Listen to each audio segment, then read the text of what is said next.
the meeting of the Historic Preservation Commission. This is a special meeting, I guess, due to the fact that we were unable to meet on our regular time at the 4th of July weekend. But Bethany, will we, will we move into August routine again then? Yes, the next meeting is scheduled for August 2nd. August 2nd? Mhm. Okay, good. All right. Could I have a roll call vote, please? Commissioner Barkley is absent. Commissioner Weinberger? Here. Commissioner Gonzalez? Here. Commissioner Harlow is absent, but I did believe he said he was coming, so he might show up a little bit late. Commissioner Prisby? Here.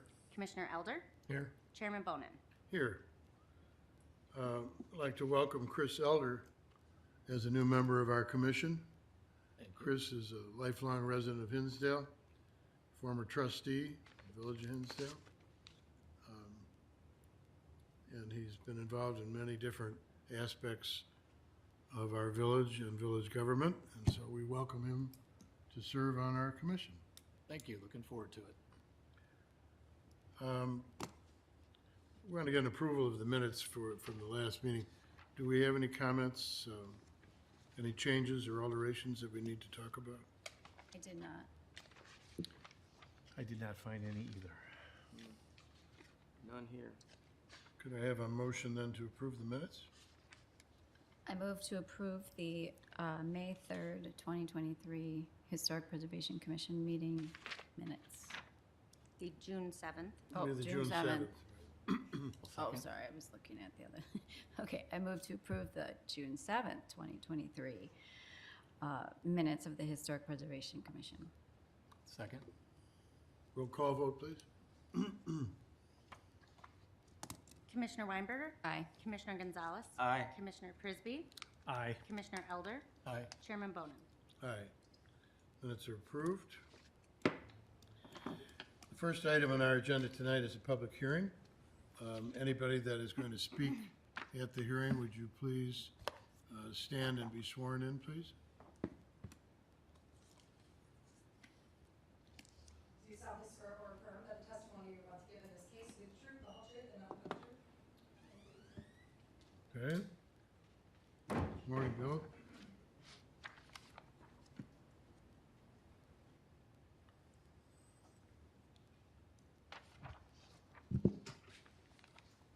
Sorry, we got a little in front of you there. That's all right. The next item on our agenda is a public hearing for case HPC 9-2023, consideration of properties for inclusion on the historically significant structures property list in the Historic Overlay District. This is the fourth list of properties brought forward for review by the Historic Preservation Commission. So we have a list as part of your packet. And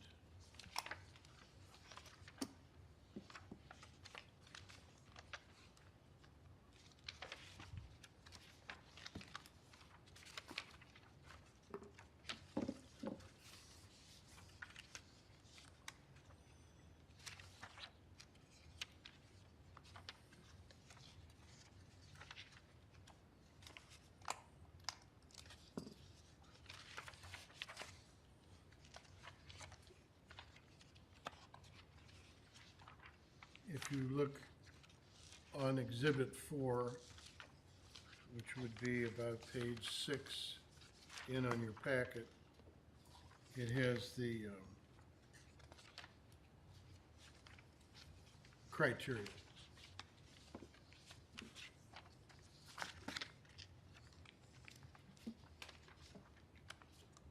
So may we have a motion to open the public hearing, please?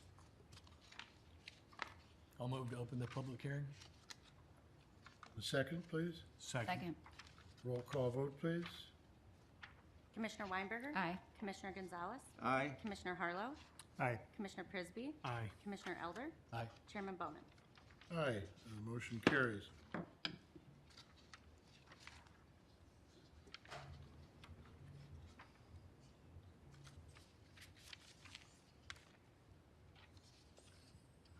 So we've sworn in the members of the public that are going to be speaking. Bethany, do you want to give us a brief overview? Of course. So this is our fourth round of properties, as you mentioned. We currently have about 68 properties that are officially approved, and if you guys remember, round 3 was just brought to the last board meeting, and it will be officially approved at the next board meeting. So this is our fourth list, so we pretty quickly should have 80-something properties, and we are still working with some additional homeowners on getting them on the next round as well. This round does have 4 properties, one of which is in Cook County, 3 of which are in DuPage County. If you remember correctly, Chairman Bonin already did point out that Exhibit 4 does include the criteria for inclusion on our list per the village code. So what we've been doing is I will flip through these 4 properties, give you a little bit of a summary on each of them, and we will go through and identify which criteria are met so that we can bring that recommendation to the village board.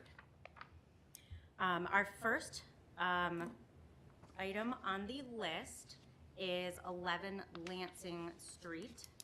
This property is in kind of a strange part of town where we didn't have, we have a lack of historic information. So the homeowners actually did go and work with the Historical Society. The Historical Society did a great job, which is included in your packet, of putting together a very well-documented history sheet. For anyone who's listening out there, they are happy to do this for anyone else when we do have a lack of information on a property. They did find that the house is believed to be built in 1929, and there was quite a bit of history in here of some of the families and the residents that may have lived here.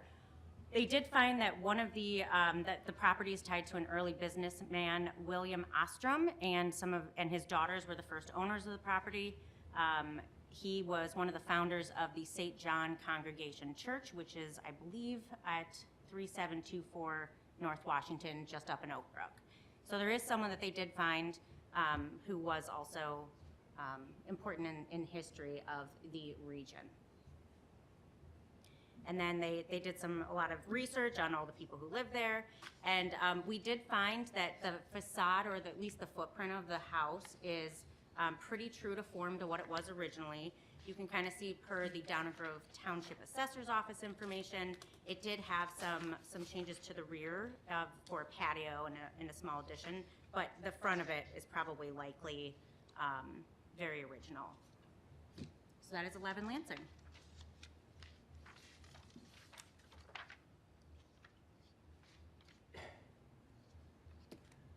Do the commissioners have any questions or thoughts on this?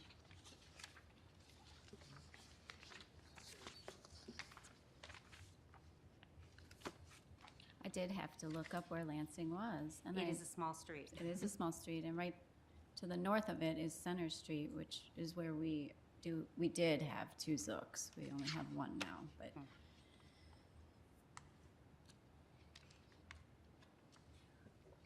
Well, one criterion would be number 3. Seems to cover a lot. Yeah, 3 covers a lot. Yes. I would also say 2. Okay. All right, we have a list number 2 and number 3 as the criteria that is met. The next property on the list is 304 South Lincoln Street. This is a well-documented property already. It is a designated local landmark that was approved in 2005. And then per our reconnaissance survey in 1999 and our Town of Hinsdale survey in 2001, the property is considered significant. I did put a little summary here of some of the prior certificate of appropriateness approvals. They have done some work to add a side addition that does match the building, as well as for that garage that you can see there. And they've done some stuff with some changes to the front porch, as well as the screen porch in the back and the chimney and the side yard. This house, we believe, was built in 1875, and it's kind of a really unique house in that it has that Gothic revival style. So there's a ton of information that was included in here, obviously because it is a Hinsdale landmark, and some historic photos and research that was originally done. As well as some interior photos, I believe, that we normally don't see. Yes.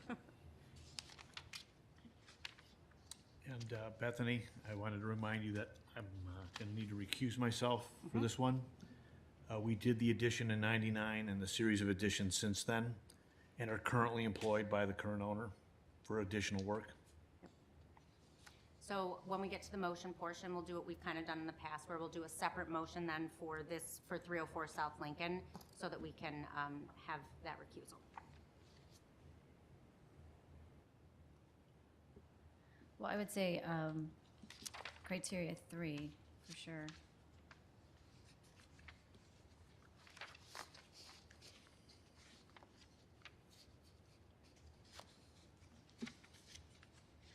I would second that, but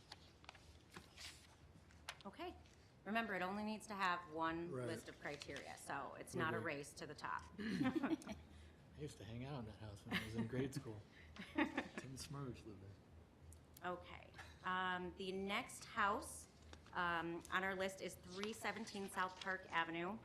This house is actually, has currently been on the market for some period of time, and I was informed that there potentially are some buyers interested in this house that would also like to take advantage of maybe some preservation incentive programs down the road, which is exciting.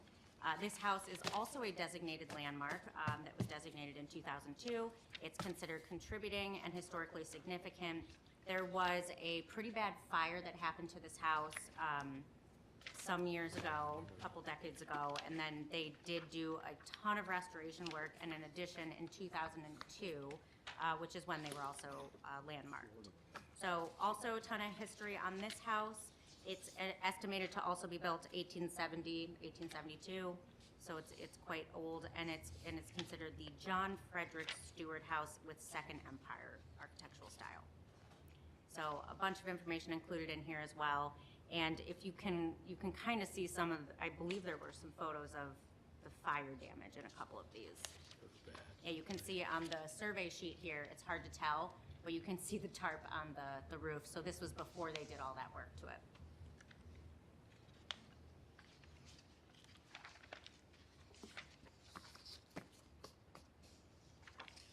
This is another one for criteria 3.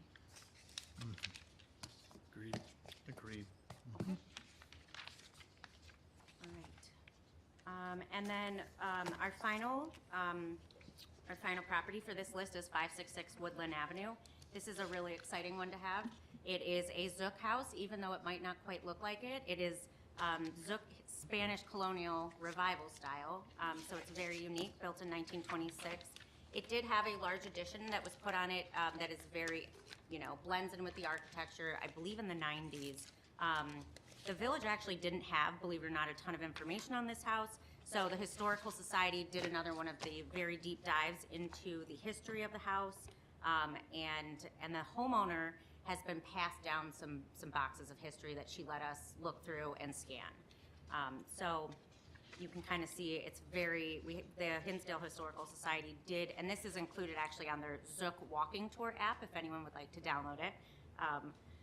That you can kind of see they've added this addition that was very in line with that colonial revival style.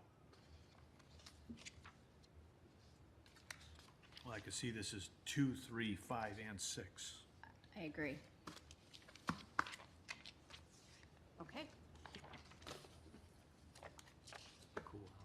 Yeah, right, yeah. And I think these interior photos, once again, that we don't get to see often, these were from when the property was, like the Realtor handbook, I think from when it was sold last, so. Okay.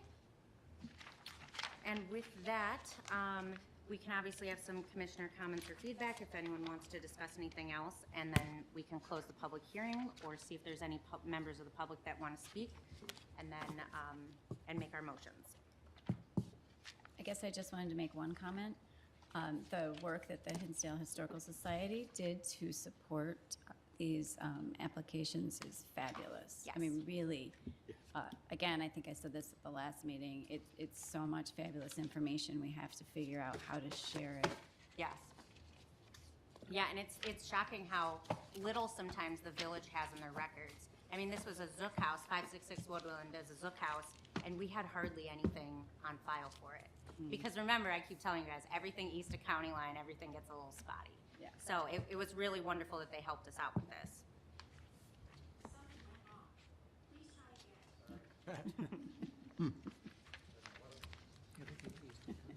Can we have a motion to close the public hearing? I move to close the public hearing. Second.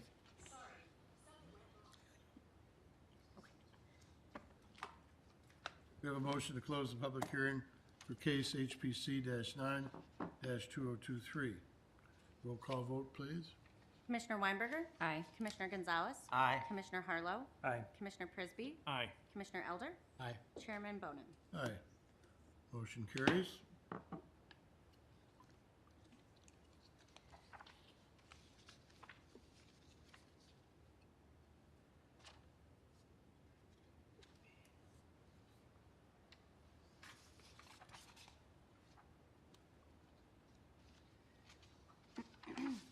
So based on, I think, what we had heard earlier, if there's no further discussion from the commission, we can do one combined motion for the three properties, and then we'll keep 304 South Lincoln separate, which would, per your packet, we would go with situation number 3 in there, the option for the refusal.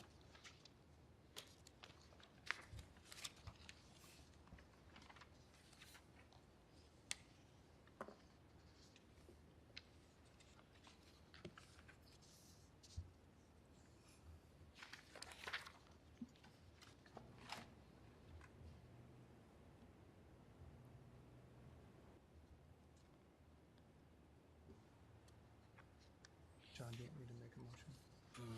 Yeah, and it'll be for the three properties. I'd like to make a separate motion. Yeah, but, right, not 304, so, like, Correct.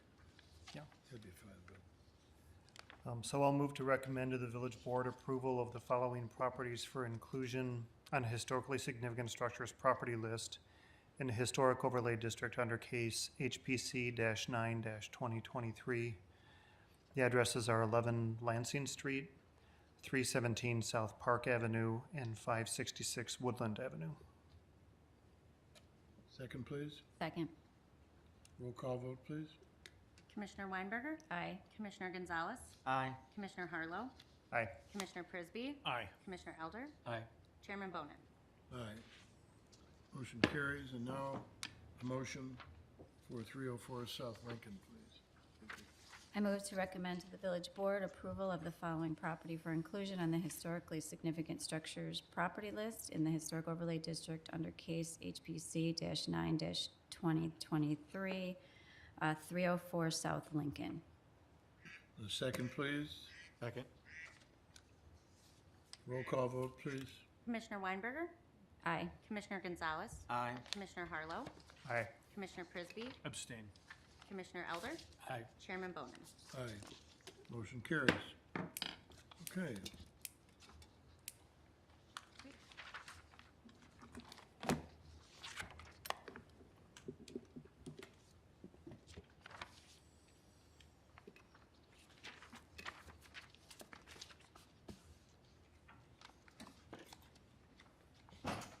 Bethany, So now how many houses does that bring us up to now? Was it- So this list would still need to go to the village board. As of right now, I believe we have 68 officially approved, and if you remember, the last list had, I think, 13 or 14. Right. That should be approved on August 15th, and then these will move forward and probably be approved in September. Okay, so we're around 80. We're gonna be close to 80 pretty soon. And I've got a couple more in the queue, but we're trying to group a couple of them together at a time. And we've been very busy with our preservation incentive applications. So we have 2 coming in August, and we do have 1 tonight. Right, thank you. So do you want a motion now to the board? I think we're good. I think we You're can good now? move on to the public meetings section of the. Okay. Yep.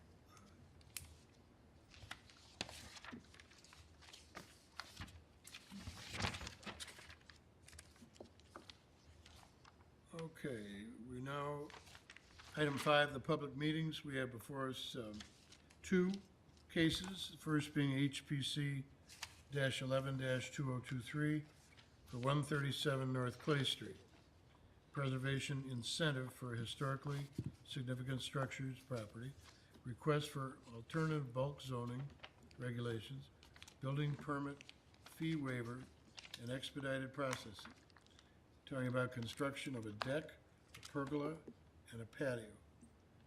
Would you like to address us?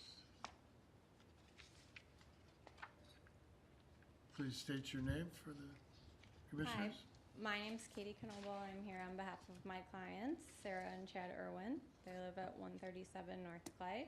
We've been working on this deck and pergola for almost a year.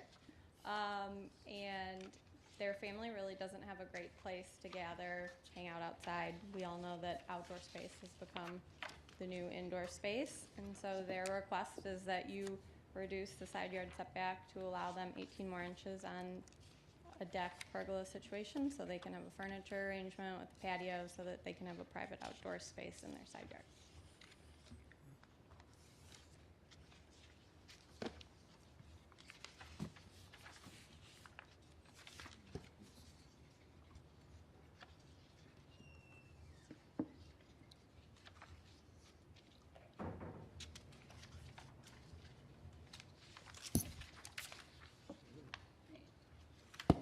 So I have a question. Yes.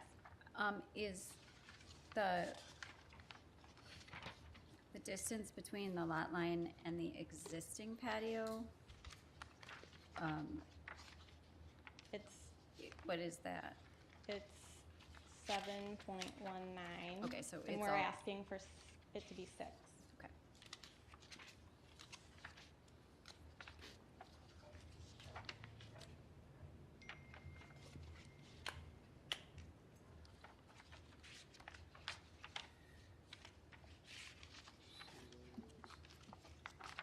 Are you waiting for me, Shannon? You've been awfully quiet. Okay, I'll start. I actually think this is a great example of why we have zoning incentives now as part of the HOD. Just looking at the floor plan, you know, from the wall to the end of the deck is 9 feet 10 inches proposed. And you start taking away the incentive, essentially 1 foot 2.5, right? You start ending with a deck area that really isn't very livable. And you can't put a couch out there, you can't put a side table. They're borderline whether they can make that work right now, depending on the furniture they select. Right. But this at least gives them the opportunity to do that and still maintain a backyard behind the house between there and the garage. And I think this is just again, a great example of why we put this in place. And So- I think that the trellis, the arbor work, and the deck work all looks in context to the house, so. I had no issues with this. I agree. As someone that works on a lot of old homes in town, I think this is a very good example of why the incentives are important. Because I think if you don't give people a reason to save the old homes, they won't. And my clients are so passionate about this house. They have a woman who grew up there's phone number, and she talked to her for 2 hours about the house and the history of the house, and they love that. Yep, I agree with Jim and Shannon.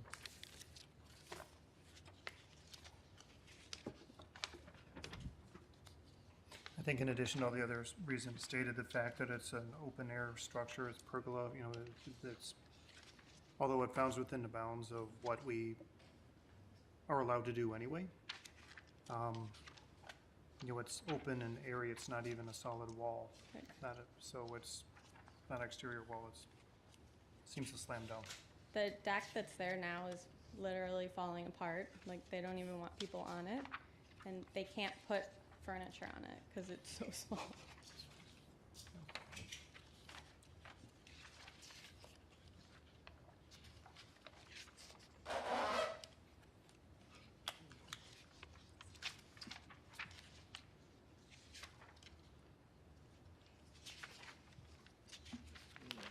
Cool, yeah. Yeah, the history that you submitted was fabulous. Yeah.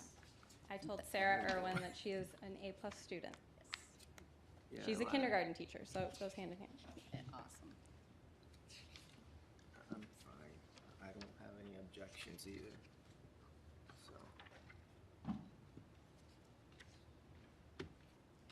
Any further questions or comments?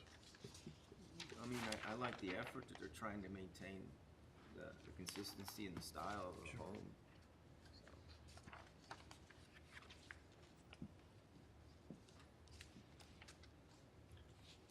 Can I have a motion, please? I move to approve case HPC-11-2023, 137 North Clay Street, preservation incentive for historically significant structures property, request for an alternative bulk zoning regulations, building permit, fee waiver, and expedited processing. Second, please. I second it. Roll call vote, please. Commissioner Weinberger? Aye. Commissioner Gonzalez? Aye. Commissioner Harlow?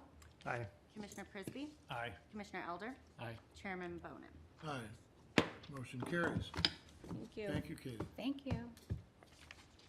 Next case before us, HPC -12-203, 133 South Park Street, a preliminary application for a certificate of appropriateness to demolish a single-family home and construct a new single-family home in the Robbins Park Historic District. Hello, Patrick. Hello, how are you?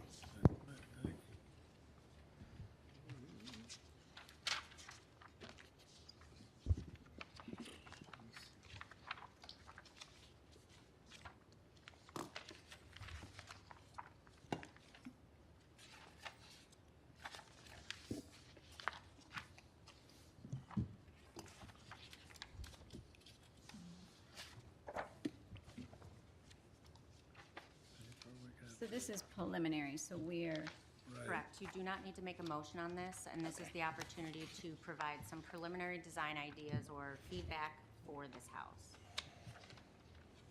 And it's my understanding this house was on the market for quite some time, and I don't know if the applicant has any additional information to share. Yes, and from what I understand from the owner, Victoria Jiang of Bona Homes, have been through the house, some serious water damage on the inside, 8-foot ceilings, rough basement, so kind of the, standard protocol of renovation work. So, going into this process, knowing it was in the historic district, really took a look at that existing facade and tried to come up with a scheme that not just worked for program for the floor plan, but also kind of gave us the same language in the basic building form with the heavy left side gable. Really kind of like the existing covered porch on this as well, that kind of cantilevered effect, and very flat facade. So our new house was trying to be as sensitive to that existing house while still maintaining, albeit a bit different program. I suspect that this existing house was not a shingle style, just based at looking at some of the flares on the hipped roof. It feels like it was probably an arts and crafts style or Tudor house originally, and subsequently was probably shingled over at some point. So our new house we're proposing would be an arts and crafts style with some fieldstone, slate roof, and some semi-transparent wood stain siding on it as well. How old is the original home? I don't know. Okay. According to the past survey that was done on this house, it is believed that it was built in 1924 or sometime around then. 1924? 1924, correct. I appreciate that you did work to give the look, the shape, for no better word, of the new home to be similar to the existing home. The streetscape, visually, it looks very similar. But I do think there's an awful lot of windows. Is there? Boy, I held back on this one. Really? You can see right through the home. That's actually the front entry vestibule that you see in the center core, and there's the staircase that goes up to the second floor in that room. So that area, it's not all fenestration across The place where you see the two little people sitting, that is not window, correct? No, it is not. That's a Okay. little built-in bench that we're doing, like a carpenter built that Okay. you would see of the era. And then there's a stone parapet wall that comes off the front of that porch. And then we've done a cantilevered beam on a bracket that you see on the left side there. Again, not exactly the same as the existing house, but really reminiscent of that deep set cantilevered front porch. Patrick, I want to make a comment. I'm not trying to be arbitrary. First of all, I appreciate the fact that you appreciate the fact that we appreciate seeing streetscapes. Absolutely, yeah. And it's taken us a while to get to that point, all of us, but your effort in doing so is appreciated. Good. So we can see how these designs fit into the block. The comment I would make to it, and again, I understand this is preliminary. I've known that house, I know that block, quite a while. When I look at this, you're really selling when you show me this house with all this greenery. Yes, that's true. We just didn't have time to get the neighboring houses in the rendering. That's all right, but even down in your streetscape here, there's no way that the proposed house is to scale with the houses on either side. I mean, not even close, which would lend one to think, you know, that this is all sort of spaced out evenly, when in fact, if you were to take the time or had the interest to bring these to scale as you were doing the streetscape, this would look entirely different. So to me, it's a little disingenuous to be painting this out as being out in the middle of the country with the apple trees. And I would say no malicious intent in that. We have an Yeah. intern doing this, that just getting this Yeah, far is it's a okay. struggle, so. Again, I don't mean to be obstreperous with you, but for the uneducated eye, one would think that all this fits very evenly in a neighborhood, when in fact there are all different widths and sizes of houses on I this see lot. what you're saying, right. Yes. Gotcha. Yeah. I mean, my concern frankly is that the house to the far right, the stone house, and then the one to the other side of this house, those houses always look like bookends to me.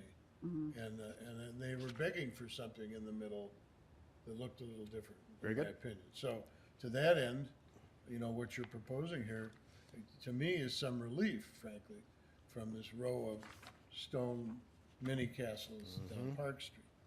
So I'm not being critical, I'm just saying that it looks like you're selling me on something, and in fact, it's just a lack of the accurate impression. Scale. Got it. Right. Understood. I mean, even this, the second house over from the left-hand side. So, do we gain by worrying about scale and this kind of thing? Maybe, maybe not. But I think it has to be, I think the house we're proposing here, this does not give a good impression of what that streetscape will look like if that house was built. It just, And frankly, I think ours is probably overscaled in that, in a decent percentage, because our lot isn't nearly as big as these Correct. adjacent yeah, lots. so, exactly. Yeah, 'Cause understood. Yeah, so I guess my comment would be that for the uneducated eye, we would all benefit from having a little truer feel on scale and presence when we're looking at You got it. what the streetscape Okay. might look at. And again, I appreciate the fact that you appreciate, we've talked about this many times. We're working on it. Yeah, I get it. And John, having done some of this myself, I mean, it's really hard to get that Yep. scale Yep, quite right, especially when you're dealing with a rendering. yep. To me, it's more about the forms and the rhythm, and I can make, at least for myself, the adjustment in my mind as to what that size would be. And knowing what Patrick has drawn, I can foresee this being actually smaller Yeah, definitely. than the houses on either side, so, Which, to my point, Jim, yeah. if, this is where I have a problem, when we're going from the house that's there, Mm-hmm. looking at the house that's being Right. proposed. This has no no relationship to the real scale of that house. Yeah, it looks like it's pulled forward, quite honestly.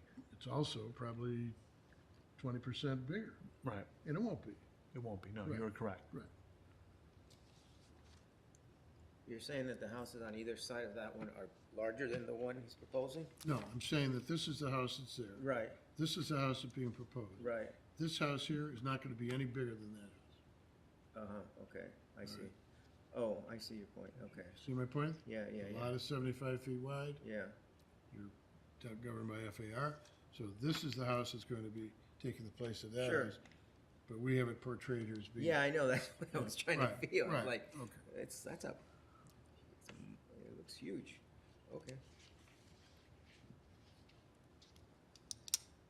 Yeah, I see your point, yeah, when you look at the bottom, it seems now you can see the proportions better.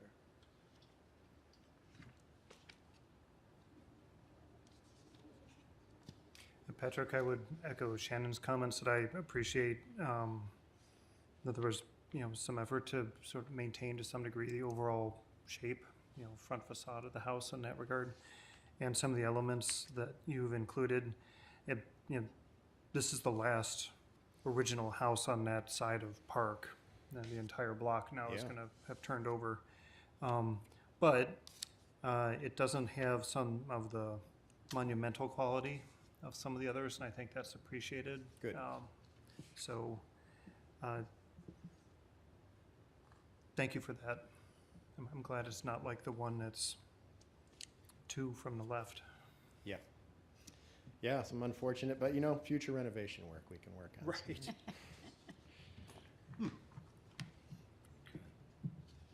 Patrick, I also appreciate the nod to the existing home and to some of the other elements that are on that block. I do like the fact that you picked up the dormers and the roof and didn't gable them, right? I think that's a nice change from what's there, and still small enough that you kind of pick up on the whole block, but it's not overwhelming like it is on some of the other houses, so I thought that was a nice touch. Good. I always love the built-in bench on the porch. I think those are fun, and I think it'll be great at this location for sure. Yep. And there's a lot to like about this plan. Good. I'm glad you like it. Had a client that was very receptive to the whole idea of this house kind of slipping into that, position and being relevant to the street. And as you guys know, sometimes we have clients that aren't interested in that. So Right, yeah. we're thankful we got a client that was interested. I think this would be a good solution. I got a The question. house that's there is not livable. I mean, I know that house. Yeah. So it's not a question of fixing it up. I mean, something's gonna replace it, so. There we go. Got a question. So I'm looking at the streetscape, looking at a lot of the homes have these dormers, and they have like peak gables on their dormers, and it's proposed here that's flat. My thought is if you made them peak, it would have a better blend throughout on the dormers instead of a flat roof. The flat roof is more indicative of this style, and as Jim was just pointing out, that he kind of appreciated that, albeit that there's three of them, they're not peaked to Is that what you said? kind of Peak? relate, You don't like peak? Yeah. but not contrast. Why? I would have been looking at that saying, oh, another row of peaked dormers on that Yeah. block. To John's point even earlier, I think it's nice having something that's there that breaks up the rest of the row of houses there, but still at least nods to the fact that they're on the block. It's part of the architecture on that streetscape. And I actually like the fact that it's different from the other houses from a roof standpoint. I agree. Yeah, my opinion was that it would blend in more with the streetscape, that's why, but I'm just thinking it looks I'm more the like. minority here then. Yeah. I just think it looks more like row housing then, in some Yeah, regards, so. yeah. So you don't like row houses then? Not in the Robbins Park District now. No, I mean, I think it breaks up that block of Park Street nicely. When we saw the two that are built on either side of it, they look like bookends to me. And then the behemoth to the north. So I think I you're on the it's- right track. I think it's got some nice architectural elements, but it is classy and I don't want to say simple because that's not the case, but there's an elegance to the simplicity of parts of the architecture that I think lend itself really well for the district, though. Good. Thank you. Well, it sounds like the house, the existing house is too far gone to save anyway, so. Right. I think if it's coming down out of necessity, that this is a very reasonable and attractive approach to replacing it. Good. So we're not voting on this. This is a preliminary. Correct. And they will now start submitting for building permits, take any, suggestions that you guys Right. provided and move forward with the building permit phase. And then they'll come back, once they have zoning compliance, with the final detailed plan packet. Right. And then you guys will vote on it. So if I may, thank them again for honoring what you've heard us lament about for how many years, Patrick? About- It's a process. About getting a view of things before you go to final press. You bet. Yeah. And Howard and Victoria also. I mean, we're here to help. And hopefully we are helpful. But we have to have the opportunity. And we appreciate the opportunity to be heard. So Okay, great. thank you very much. Look forward to having you come back before us. Okay, we'll see you in a little Thank you. while. Thank you. Thank you. Thanks, guys. Thank you. Do we have any public comments?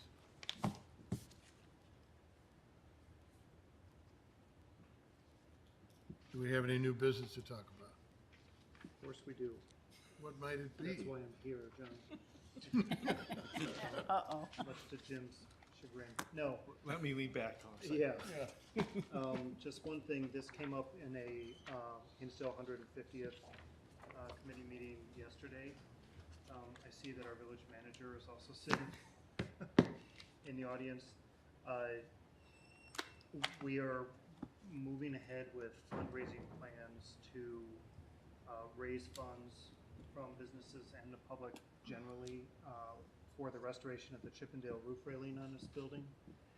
Also, the replacement of the patio on the front of the building. Those plans to some degree are going to depend on how much money is raised. But both of them right now seem to be in pretty good shape, and we think we have a pretty good fundraising program in place that we're going to be ready to launch full bore once we get to the latter half of August and move into the Labor Day and people are back. So that's all good. One of the additional things that has been brought forward is a proposal to, in one way or another, try to fund the replacement of the Carillon and to restore the bell, which are in a cupola at the top of this building. You're all familiar with those. That's the symbol that we use on our letterhead and so on. The bell was forged for when this building opened. It was dedicated on 4th of July, 1929.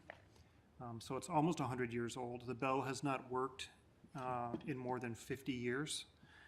The Carillon was installed up there in 1973 for the village's centennial celebration. It too has not worked, although for a far shorter period of time that hasn't worked. I think it's something like 15 to 20 years now. The Carillon is a piece of equipment that is no longer supported, repaired, et cetera. It's 50 years, 25 years at least out of date. It's 50 years old. So there are folks who have been spearheading this effort, primarily from the Plan Commission. They're all Plan Commission members, commissioners, to try to do that. Why am I saying all this? One, just to bring everyone's attention to these efforts, but two, Bethany, you had included some information for us, I believe, in your latest email that talked about the remaining budget that the HPC had for this fiscal year. I've looked at too many emails recently, but my recollection, it was somewhere between $6,000 and $7,000, I believe it was closer to 5,000. closer to $5,000. Okay. In order to get the bell working again, we would need about $6,700. So I'm I don't know that now is the right time, but I just wanted to bring it up for consideration, whether we might consider, since we are the Historic Preservation Commission, allocating the remainder of our fiscal year budget to the degree that we can toward the cupola project of getting that bell to ring again. We may need some of those funds for public hearings for public meetings going forward, I don't know. But we don't currently plan to fundraise for the bell and the carillon. So I can say more about that if people want to hear it, but you may not. But I just wanted to bring that up as a possibility that we might, if we did that, it might mean that we would push off the funding for the gateway signs until next year. Personally, I don't see a problem with that. We've installed all of our toppers in the Robbins district. The gateway signs will be nice to have at some point. But I think that if we can move ahead on actual restoration and preservation for this building, that would be a good use of those funds. So I just wanted to bring that up for people's thought as we move forward this year. I guess a comment that I would make, we're on a calendar year now, correct? Till January till December, yep. Yeah, so we're basically halfway through a year. We've used basically half of our budget. What have we done with our budget to wit? How much of our budget is necessary to have the hearings that we're going to continue Right. to need to have with our incentive program? So one of the things that we can do after this meeting is we'll look into the budgeted items. The HPC is approved for $10,000, I believe, this Right. year. And what that particular money that has about the 5,000 left, half of it, I think maybe a little less, I'd have to go back and look. That's used for the court reporters. That's used for actually a lot of our historic preservation incentives now of if we have to record things with the county or if we put notices in the Hinsdalean. That's what that money's for. One of the things that we just did, which is going to be under agenda item 8B, so no spoilers, but we'll get there. We did just hire, as you know, I've been trying to figure out what we're going to be doing with the Robbins Park Historic District gateway signs, and we did just hire Parvin Klaus to do the plans for that signage. So originally, we were going to try to do more of a design build. Costs obviously are through the roof right now in terms of construction and signage. So we have kind of split this up where instead of, I believe there was roughly $30,000 approved in that separate fund, which is different than the Historic Preservation Fund. We were going to move forward with trying to do it all. It wasn't feasible, so we have just hired someone to help us now with the design itself. Then what we can do is once we have that design, then we can go out to bid or figure out the next steps. And that would be for next year anyway. So what we can do after this meeting is talk about how that budget looks and where we're at with that, and we can follow up for sure. There may be some other budgeted items that we're not aware of either, so we can follow up after. I would support this. It would be nice to know what we need to use our money for until December 31st, but I think it makes sense. It just occurs to me that a couple of years ago, we used our budget to help the Historical Society launch a program. And we're going to need more and more hearings. And I'm not aware of us spending our money this year on anything. The No. toppers were not this year, were they? No, that 5,000 that we probably have spent have been just for court reporters, Hinsdalean ads. There may have been some things, obviously, with our new program that were Right. that were part, but But you're it's right. been- I believe the toppers were of last year's budget. Right, so we've used half our budget this year during half of the year. We're just doing ministerial things. Yep. We really have no budget to do any projects. We're just funding our own operations because of needing ads and court reporters and things of that nature, which, to me, makes it very obvious we need a larger budget.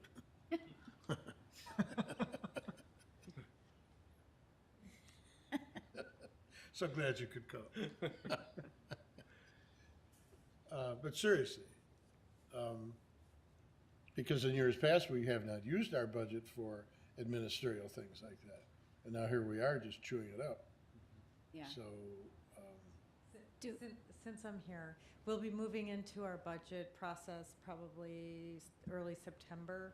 And certainly when we built the budget, it was based on historical numbers and the program Sure. wasn't in place. So we can look at that and to keep in mind, there's the operating budget and then there's the capital budget. So Right. these the signs that we were talking about is Right. in the capital budget. that's in the capital. Yes, so that's a separate funding mechanism. Yeah, So, as I had shared with Commissioner Harlow yesterday, that if it were the desire of this group to reallocate those funds for a different purpose this year, it would be something that you would make a recommendation to the village board to say, instead of doing X project, which is the 4 signs, that you would rather that this be allocated to this piece.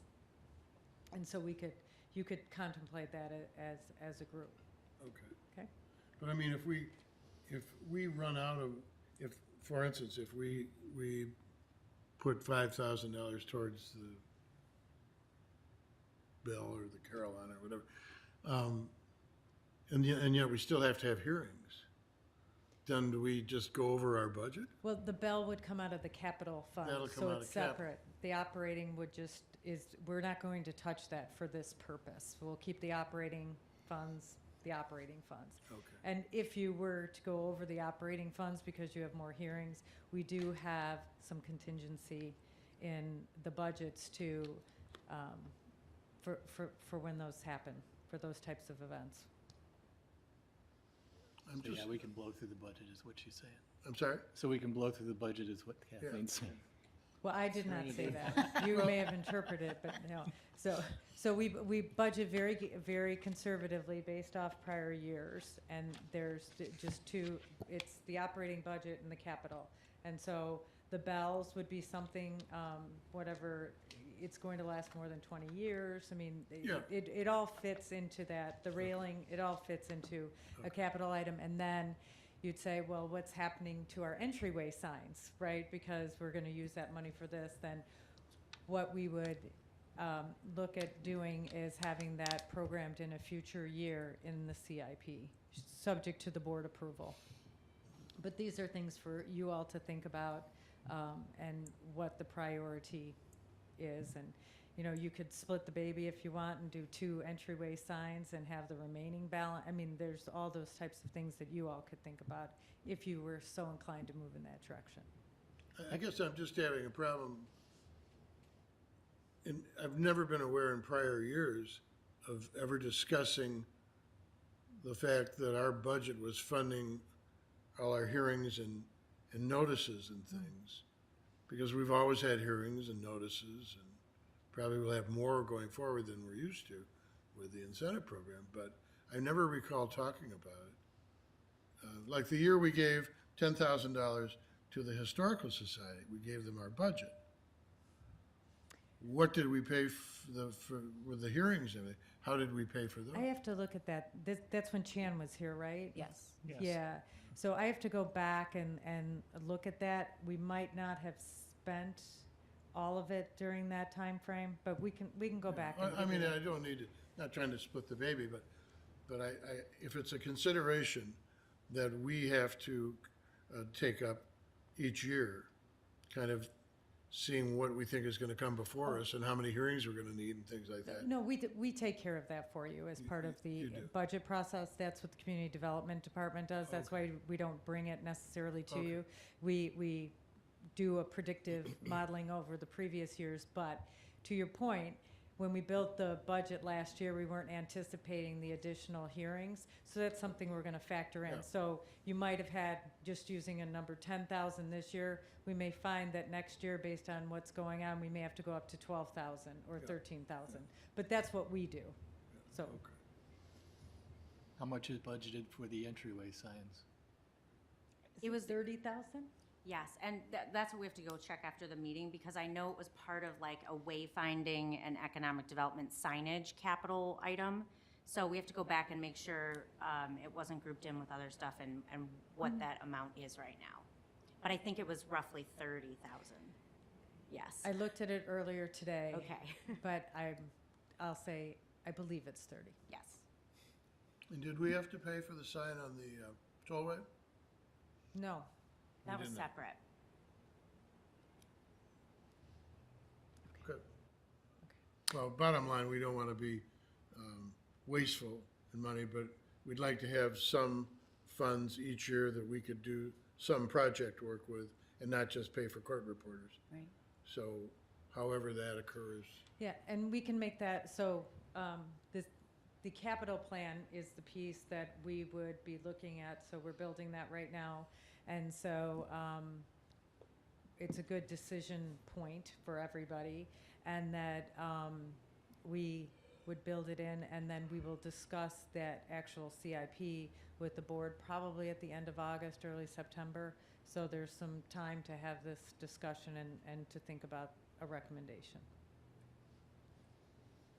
And then if Bethany collects from you future projects that you're interested in doing that are specifically historic preservation related, then that's something that the board would make a policy decision when they weigh it against all the other needs in the village. So Kathleen and Bethany, just so I'm clear, let's call it $5,000 that you're saying is remaining in our budget. Is that both capital and operations? It's just capital? That's just the operating. Just That's just operating. the operating? Yes. Correct. The capital is a separate fund. And And that's what we believe has roughly that 30,000 that we're gonna check on. okay, And that was what was for the original Robbins Park Historic Gateway signs. right. Okay. Which, like I said, we have just taken some money out of it. I know that for sure, because we did hire Parvin Klaus to start with putting together our signage plans. So those should be coming for you guys to start weighing in on shortly. But that's just for the design, so it obviously wasn't going to be the full amount that we had originally thought. Right. Okay.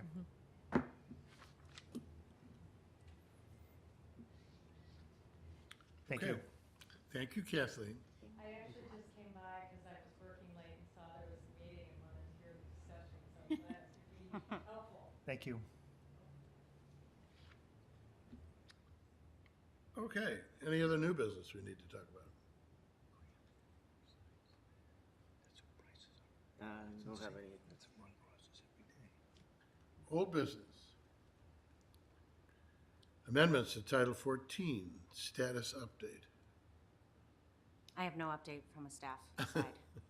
Okay, It was, in terms of Title 14, and everything else we're doing, I was thinking on my walk to the meeting today, it would be really nice, we've talked about this many, many times, to have some piece of marketing, because I walk by houses that I think people don't know that they could be applying to be in the historic overlay district. And if I could be walking around and just put a little brochure in their mailbox, I think we have a great start. I mean, we've got some fabulous momentum, but there's so many houses that maybe aren't paying attention. well, the ownership changes. Exactly. Just I so, I will say, though, the Hinsdalean, I think, has gotten behind this. I've talked to Absolutely. Pam at length and was very pleased to, I mean, Pam's always liked old houses. That's a fact. But we had a chance to talk the other day for about an hour. And it's good reading. People are responding to her about the articles. I'd like to think perhaps we're turning a little corner here, so that people can start to see the merit of maintaining traditions in a lot of our heritage. So, but again, we've always stated the educational component is the one that's been lacking, and whatever we can do, I'd rather err to the excess on it than hold back. So, Door hangers, doorknobs. So based on the discussions at our last meeting, I do have a little bit of an update, but it's not a huge one. I did start engaging with our part-time social media and marketing person at the village, and we have kind of started talks on how to help promote this program a little bit better based on our talks last time. So I know I need to send her some stuff. If you guys see anything that you think is a great idea of how we can market this better, not just on social media, Hinsdale, or maybe even flyers to put in people's mailboxes, I'm happy to forward those on. I've just started discussions with her, so we're gonna try to formulate a strategy, and hopefully we'll have some more reporting on that shortly. I think once school starts again and we get past Labor Day, we should consider having another Saturday morning coffee here at the Memorial Building for a number of reasons. Number one, you're talking about patios and improvements and things that will be going on and asking people for money. I'm sure there are a lot of people who have not spent any time in this building. They drive by it and nothing more. But when we had our meeting years ago on landmarking and assessment freeze and brought Susie Benjamin in to speak, and we probably had 80 people here for coffee and donuts. And I'd be willing to have us host a Saturday morning discussion group, topic to be determined, but basically around incentives, and it can be the monetary side of things or the aesthetic side, or talking about how to find the craftsmen to do the work, all kinds of things that can be discussed that would probably be of worth to a lot of people in the village that are, obviously there's interest, you're getting applications. The next step is, where do they go to get it fixed? Right. You know, who does that kind of work? And Yep. we all know today, when you go out for bids on construction things today, they're all over the place. For good reasons and bad reasons, but it would be if I were a homeowner looking at a major project today and didn't have the background on how to get good bidding, I probably wouldn't do the project. You don't have any faith in the way numbers come in. So, to that end, if it were a seminar on a Saturday morning or a series of seminars or something in the fall, I think that would be something our commission would gladly orchestrate. And it isn't a big budget item. I mean, it's coffee and donuts. Right. We can be the speakers or bring people in that we know. You know, we don't have to pay for a specialist. We are. We could even invite some of the homeowners that have gone through some of the projects, talk Sure. about their experience. And I did speak with our part-time marketing person about, you know, once we have some before or after photos to show people, that'll make it a lot easier as well. You can physically see what this program did. It's just right now we don't have an after photo, but we are going to start working on putting something together. And we can definitely start talking about putting a program together in the fall. Yeah, I think it'd be good. Even this little project today that Katie was talking about on Clay Street. I mean, those people are going to enjoy their house more because of 18 inches that was allowed to let them design their little pergola. Yeah. Yeah. Okay. Bethany, one thing that occurs to me in terms of marketing, because we've talked about this with the 150th fundraising effort, is once we have some language and possibly a photo or not, we might consider doing a buck slip that goes with the village water bill. The price of that is not high. The village does that occasionally. It's just that slip of paper that comes with the water bill. I think the most recent one was asking for solicitations for the Independence Day Parade. Be careful, they just raised the water bill. Well, they did. Thanks, Chicago. In any case, that's a non-social media way, and it's conceivable to me that, you know, there's some people that pay attention to village social media, but there are probably a fair number who do not. Yep, correct. And it's a mailing that already goes out, and it goes to every pretty much, every address in the village. It doesn't So- cost you more to put another flyer there. Right, yeah, so you're not paying additional postage. Yes, it'll go to some people, a significant number of whom, for whom it's not relevant, but it would also go to every house where it might be relevant. Right. It's a good Just- idea. Just a thought.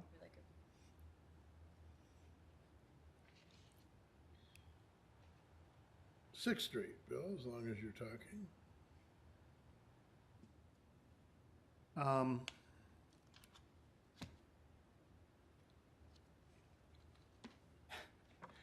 So I'm a little out of my depth here.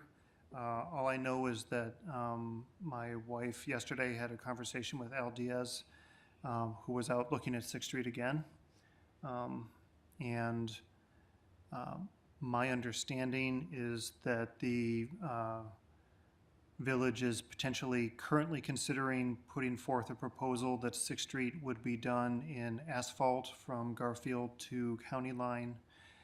It would be narrowed, but that antique pavers would be used for the intersections at Park, Elm, and Oak. So it's not the least expensive possibility, which would be to do asphalt the entire way, but it certainly does not maintain or improve the historic character of that street. So I think there are going to have to be some further discussions. I have a couple of thoughts on that. One of them is I know that there's at least some discussion of ARPA funds and whether those are being applied for this project. Laurel also believes that there are some state funds that may be available that are along a historic preservation angle, but I don't know details about that. Another possibility that has come up is that, there was, I forget the official term, I think of it of an assessment that was created for the entire woodlands when that work was done. The water gardens. Yes. Perhaps that might be approached. And it's conceivable to me that there may be residents, particularly those who live on Sixth Street, who might want to contribute. So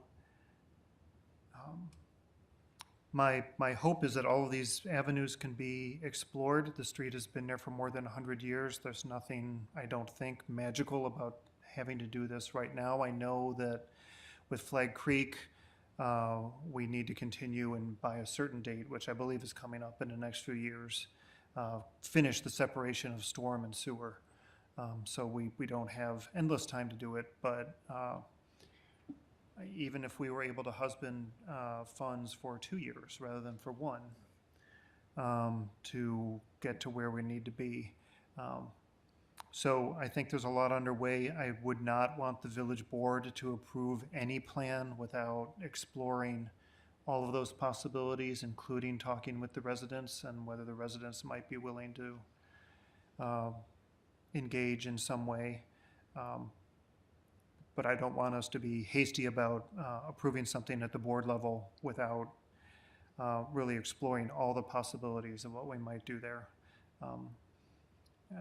One person's opinion, but you've heard me say this before, I do not believe that when we talk about preservation, and here we're talking about a village-owned asset, that we should be doing any less than preserving the street, which is in a historic district. Obviously, I would say the same for the remainder of First Street. I would say the same for the stretch of North Park on the north side of the tracks.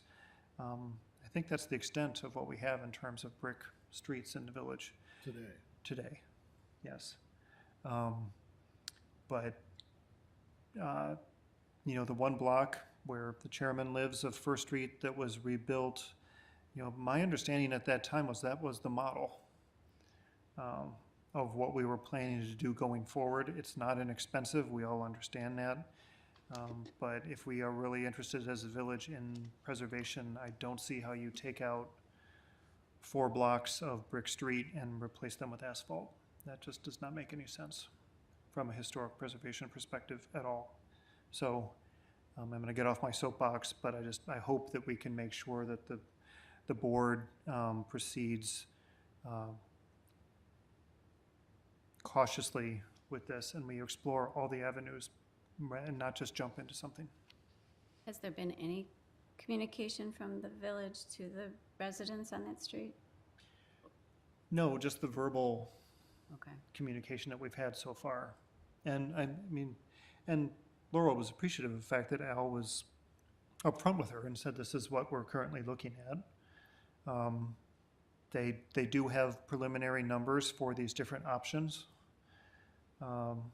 It came as a surprise that part of this village proposal apparently is going to be to narrow the street down, so that is, yes, by a couple feet is my understanding. Why? So Sixth Street, if you look at the original Robbins Park layout, Sixth Street was originally envisioned as having a very narrow median down the center of it, which you can see in the plan. That obviously wasn't done, but I think that explains why the street is so wide relative to, say, 7th Street on the south or 5th Street on the north. I don't know how it compares with First Street, but it is wide. I mean, it raises other questions in terms of everyone's driveway aprons, most of which are brick also, and it's kind of a nightmare from that perspective. So that's all I know about that, except to say that when the village redid Park Avenue between 6th and 7th a couple of years ago, the contractor that the village used did not do a good job in handling the aprons. Then we have a driveway on that side as well. A bunch of guys showed up one morning, ripped everything up, tossed all the bricks into a pile. When it came time to put it back, they did their best, but of course they came up short.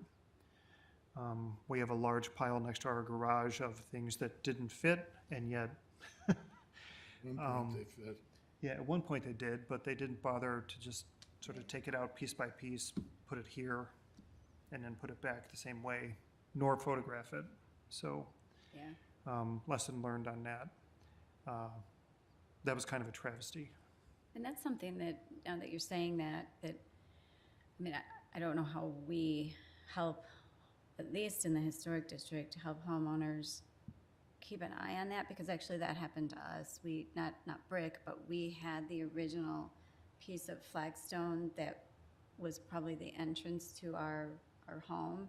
And when they redid Walnut 2-3 years ago, I actually was out there and I'm like, you are not taking this away. And so they shifted it to the side and had to concrete the steps. But if I wasn't out there, that would have been gone. Right, and we weren't given, so you happened to be home, but we weren't given any notice as to when this was gonna happen. No. So, Park your car on top of it. yeah, I mean, we were obviously told that, the street's gonna be under construction and so on, and the village does notify you of that. Yeah. But there was no notification about these particular points. Yeah.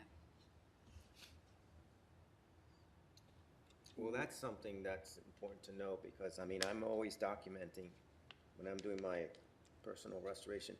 I know my guys, they'll start taking things down very quick, like, oh, now my blood pressure starts, right? And I stop them, and we're gonna, as we remove things, yeah, it slows down, but we number them, and then we put them back flat on find a spot, we got a staging area, and they're all like upside down, but everybody knows which way. But that's right, but for something like this, knowing now what we know, you could apply that just anywhere, whether it's streets, where there's some sort of a garden. I mean, if we're doing any upstairs, if they're going to dismantle the bell tower, somebody should go out there and just record exactly how it looks before, after they do it after, because then it's too late. Right, yep. Well, much to think about. I guess the watchword is vigilance, so that the cart doesn't get out in front of the horse. So that we have open communications about what village thoughts are as they're going forth and getting bids and things, so. Because I know, in talking to some friends that I have along Sixth Street, this is going to be a contentious situation. That part is And there are other true. people in town, frankly, that don't live on Sixth Street that feel very strongly about it also. So it isn't just the residents that are bordering this. I mean, it's part of the village in many respects, in many people's minds. But in any event, I guess more communication than less would be. Right. Could I just add, I just wanted to add that we are producing two designs. One is that asphalt with brick intersections and entrances, and then the other will be reconstructing the entire area in brick. So we're designing for two possible outcomes. I can't speak to any of the particulars, I'm not in engineering, but I just wanted to make sure that it was known that there are going to be two designs, and we're still in the process. So if I heard you correctly, there's no third thing where everything is in asphalt. Correct. It's either brick intersections and asphalt streets or all brick. Those are the two designs we're moving forward with, yes. And interestingly enough, and I'm sure you're aware of this, but you would never have asphalt in intersections anyway, because it rolls when cars go around the corner. So any intersection is going to be done in concrete, maybe asphalt on top of it, maybe brick on top of it, but it would never be asphalt anyway. So yeah, the difference would be the cost of the brick over the cost of the asphalt when it comes to the intersections, because you'd be doing that in concrete anyway. So, Thank you, Kathleen. Thank you, Kathy. and SSA is the word that you're looking for, and that is something that is being, How could we forget? being discussed, and we are exploring what alternatives may be out there. So if Laurel has something that we're unaware of, or then please feel free to share it. ARPA funds are already being used for that. Our ARPA allotment, half was used on the standpipe, and the remaining half is being used on the Sixth Street project. Okay? Thanks. But it's conceivable you could have an SSA in the Robbins Historic Area, even though the street only went down Sixth Street or First Street. or Right, whatever. we're, correct. Right. For instance, we It have isn't limited to the people that live on the street. right, we have an SSA for the parking deck, and I could have it goes from Garfield to some street to the west, and then Hinsdale to some street to the south. I don't remember them Yeah. exactly, right? So those are all things we could consider. Yeah, to my point, I think that brick streets are an asset to the village. That could be debated, I guess, by people up in Monroe School area if they wanted to. But certainly people that live in the historic Robbins area would agree that the streets are an asset to the historic area. So that broadens the scope of a potential SSA. Can you Certainly remind me what brings it out SSA into the stands for public again? discussion. Special service area. Yeah. And it was done, the Woodlands, if I'm remembering this correctly, is that you could participate in the SSA or you could make your contribution, and people were given either option. You did it up on Birchwood. Yeah. And the flood, and, yeah, it's- There's several of them. A lot of them have been retired, but Thank you. I guess it was good I came. Well, I was going to say, Yes. Kathleen, I'd like to extend an invitation to you, first of every month, Wednesday, right? Refreshments after the meeting. You could have your meeting on the patio as some publicity for the 150th. That would be nice. Yeah, yeah. You're a preservationist at heart. That's good. All right. Anything further we need to talk about? Mr. Elder, what do you think? You gonna enjoy your stay here? I love it. You're a boy. Good. Give it a month. We're glad to have you with us. I guess we're done for the evening. If I could have a motion for adjournment, please. Move to adjourn? Second. Roll call vote, please. You want a voice vote? Just do a voice vote. Okay. Voice vote. All in favor? you. Aye. Aye. All opposed? We are adjourned. Thank you.